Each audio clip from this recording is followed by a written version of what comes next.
Jadi khusus untuk optal atau cetak sawah, ini lahannya tetap milik yang punya. Begitu. Jadi bukan membuka lahan baru. Bukan membuka lahan baru khusus untuk yang 60.000. Kalau pangan ini optimalisasi lahan. Lahan tidur. Kita bukan cuma lahan tidur, tapi lahan yang sesungguhnya belum maksimal dikelola. Oh, jadi termasuk yang Termasuk lahan yang sudah jadi, yang produksinya masih rendah. Dengan Alsintan kita berupaya meningkatkan produktivitas. Ya, begitu. Ketika terpilih besok, berani nggak?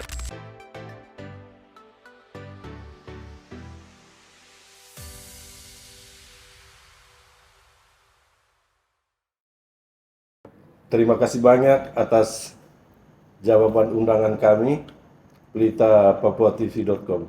Nah, isu terbesar yang terkini yang terjadi di wilayah Provinsi Papua Selatan adalah ada kepentingan nasional yang besar, jangan ada juga kepentingan masyarakat lokal.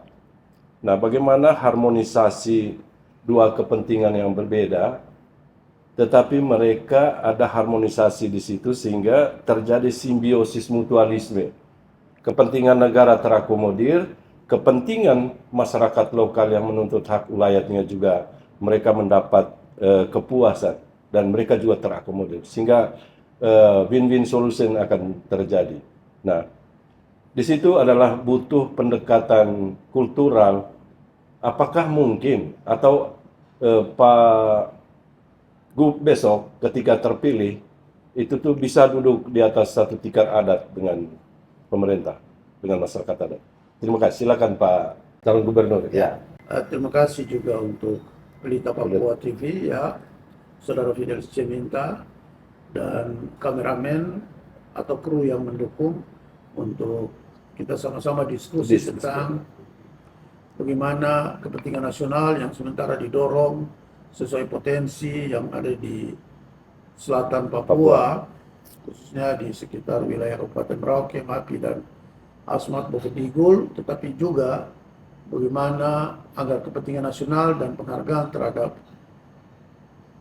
masyarakat pemilik wilayah, terutama karena ini berkaitan dengan ruang, dan ruang ini adalah peruntukan untuk investasi, peruntukannya investasi, sehingga kedua kepentingan ini harus bisa diakomodir dengan baik.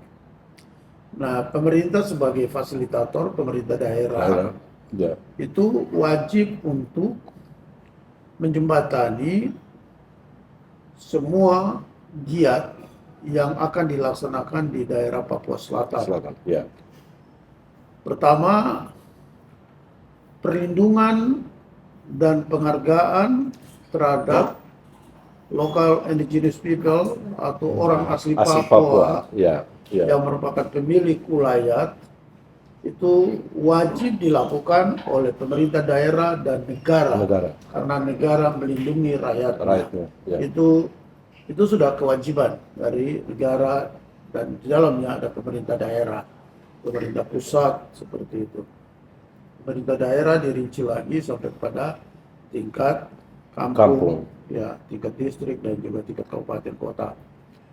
Nah, untuk bisa semua selaras berjalan, tidak ada kepentingan yang mendahului, maka sesuai dengan asas kekeluargaan yang dianut oleh negara ini di bawah naungan Pancasila dan Undang-Undang Dasar 1945, wajib hukumnya semua warga negara yang baik itu duduk bersama-sama berbicara tentang kepentingan negara ke depan. Karena kepentingan nasional itu adalah kepentingan negara. Kepentingan local indigenous people atau masyarakat pemilik wilayah itu juga adalah bagian dari kepentingan negara yang tidak bisa dilepas seperti itu, dan mereka adalah dasar daripada milik negara seperti itu. Sehingga memang ini harus dibicarakan dengan baik sama-sama. Kalau investasi ini akan jalan, berarti ada norma investasi yang harus ditaati. Norma investasi harus juga taat kepada norma-norma lokal yang ada, termasuk adat istiadat yang secara turun-temurun dimiliki oleh setiap kelompok warga negara Republik Indonesia. Nah, ini harus diakomodir, ini harus dijembatani, ini harus difasilitasi. Sehingga kedua kepentingan ini yang merupakan satu kepentingan bersama yang dinamakan kepentingan negara itu dapat terwujud dengan baik. Ini yang pasti akan dilakukan. Satu, misalnya teknis ceritanya. Ketika besok ada investasi yang mendorong, misalnya investasi bidang perkebunan, ketika akan didorong di selatan tanah Papua, lokasinya adalah misalnya di Merauke, maka secara teknis investor akan taat pada aturan investasi. Investasi akan dilakukan di atas ruang kepemilikan ulayat masyarakat adat atau masyarakat pemilik ulayat. Maka negara dalam hal ini pemerintah daerah wajib memfasilitasinya untuk sama-sama duduk membicarakan tentang ruang yang ada. Ini ruang adalah kepemilikan adat dari kelompok masyarakat mana. Kalau di Merauke, di masyarakat Mari, dari kelompok marga mana kepemilikan ruang ini. Nah, ini pemerintah menjembatani antara investor dan juga pemilik ulayat. Ini berbicara sama-sama. Lalu dalam aturan investasi juga misalnya ada tanggung jawab sosial yang investor harus lakukan kepada masyarakat adat. Ya. Ini juga awal harus dibicarakan. 20% besok plasma harus ditanggung jawab atau plasma harus bisa diurus oleh inti yang namanya investor. Nah, ini juga harus dibicarakan dengan baik. Sehingga stigma bahwa investasi itu datang untuk merugikan orang itu sebenarnya tidak benar. Begitu. Apakah karena ini Pak Cagup? Karena tidak di proses awal tidak melalui sebuah dialog yang setara dengan pemilik masyarakat adat. Apakah itu yang terlupakan yang dilakukan oleh pemerintah daerah? Sebenarnya ada banyak dialog terbuka yang sudah dilakukan, tetapi dalam pelaksanaan semua harus konsekuen dan tanggung jawab. Seperti itu. Ketika investor misalnya akan mendorong realisasi izin investasinya harus segera jalan, maka itu harus berbarengan dengan juga realisasi daripada kepentingan atau hak mutlak pemilik ulayat. Seperti itu. Baik dalam memberikan penghargaan kepada pemilik ulayat atau yang sering disebut ganti rugi. Ya. Lalu yang berikut, apakah ini dalam hal tanggung jawab sosial dari 20% sesuai amanat undang-undang investasi yang harus dikembalikan kepada pemilik ulayat. Ini harus berbarengan jalan sehingga tidak terkesan inti jalan lebih dulu yang pemilik ulayat 20% janji tinggal janji. Ini tidak terkesan begitu. Nah, ini yang menimbulkan sering banyak persoalan muncul dari sorotan berbagai pihak bahwa ternyata investasi ini datang untuk merugikan rakyat. Nah, ini yang sebenarnya harus kita jembatani.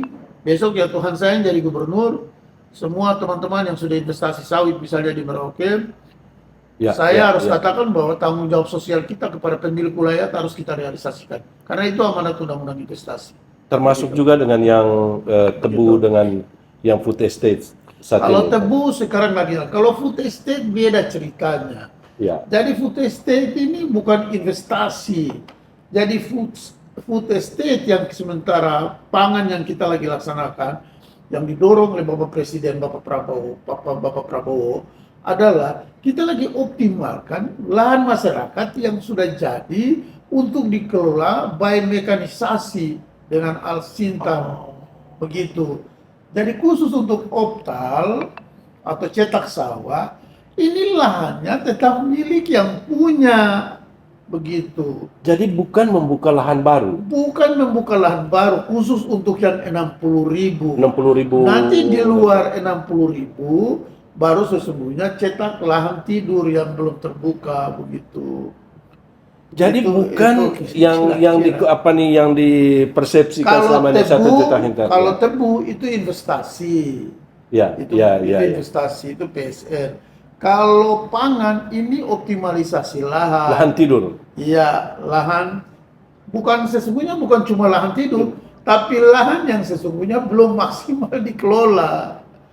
Oh, Begitu. jadi termasuk yang sekarang Termasuk lahan ini yang sudah lahannya jadi di yang produksinya masih rendah. Dengan Alsintan kita berupaya meningkatkan produktivitas. Ya, begitu. Itu kira-kira. Berarti asumsi masyarakat selama ini bahwa ini PSN ini termasuk juga di yang untuk optimalisasi produksi. Tadinya beda seperti itu. Kalau yang sementara sedang akan dilaksanakan itu adalah nanti pada 2025 itu rencana cetak lahan baru. Itu bagian dari tetap pengembangan ketahanan pangan, begitu. Pak Cagup, ketika terpilih besok, berani nggak duduk di atas tikar adat antara masyarakat adat dengan Kalau itu sudah pemerintah? kewajiban, bukan berani, bukan persoalan berani. Itu sudah kewajiban karena itu amanat undang-undang bahwa semua kepentingan, semua kepemilikan harus diakomodir dulu. Contoh ini, kita mau bangun jalan. Jalan ini akan melalui tanah adat siapa punya. Orang-orang ini kita inventarisir dulu semua, marga-marga ini yang punya ruang yang akan dilalui oleh pembangunan jalan ini. Kita harus panggil dong semua, ini kita mau bangun jalan, bukan mau investasi, ini mau bangun jalan. Kita perlu ruang untuk bangun jalan, kita perlu lahan untuk bangun jalan.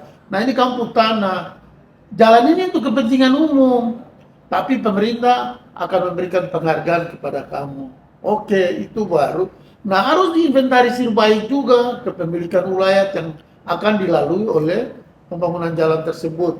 Sehingga penghargaan atau ganti rugi yang pemerintah kasih terhadap pemilik wilayah itu juga tidak salah sasaran. Kenapa? Karena pengalaman saya setelah menjadi jadi bupati 2 periode, kepemilikan tanah wilayah khusus di Merauke itu adalah komunal, kepemilikan komunal, tidak ada personifikasi. Jadi tidak boleh ada satu orang yang mengaku bahwa itu tanahnya, tidak bisa. Begitu. Ini yang harus diingat. Sehingga memang dibutuhkan kesungguhan meneliti, menginventarisir, menghimpun data tentang kepemilikan sehingga ganti ruginya tepat. Nah, ketika Tuhan kehendaki Bapak yang diberi amanah oleh warga masyarakat wilayah selatan Papua besok, apakah bisa dalam waktu awal-awal itu tuh menjembatani semua? Dalam waktu 100 hari bisa diselesaikan pekerjaannya. Ya.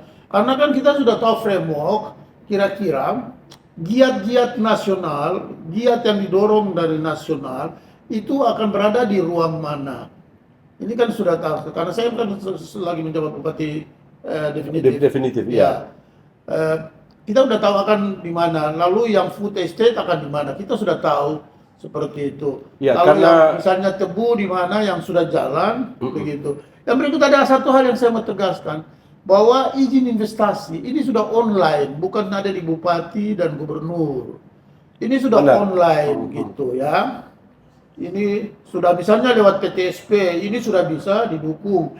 Jadi izinnya itu sudah bisa diupload oleh investor seperti itu.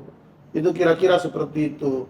Nah, ketika sudah bisa diupload oleh investor, nah ketika akan ada realisasi untuk investasi, kunci utama itu adalah pada pemilik wilayah, begitu. Oh, berarti pemerintah setempat hanya benar-benar dia hanya izin operasional. Pemerintah setempat hanya bisa memberikan rekomendasi ruang. Oh, ruang ini sudah sesuai tata ruang untuk misalnya ini hutan produksi yang tidak bisa pakai untuk investasi. ini hutan produksi terbatas, ini hutan produksi yang dapat dikonversi, ini hutan lindung tidak bisa untuk investasi. Ini APL, areal penggunaan lainnya bisa untuk investasi. Nah, sesudah itu diberi rekomendasi, kalau memang ada pelepasan hutan, itu urusannya dengan departemen langsung, dengan kementerian, dengan pementeri dan tim. Begitu. Sesudah pelepasan hutan selesai atau alih fungsi hutan selesai, maka bisa diurus proses lewat, kalau di daerah namanya PTSP, untuk ketika mendapat rekom dari pemerintah daerah, dari bupati atau gubernur, bisa urus untuk bagaimana proses izin dilakukan secara online lewat PTSP. Gitu. Ya.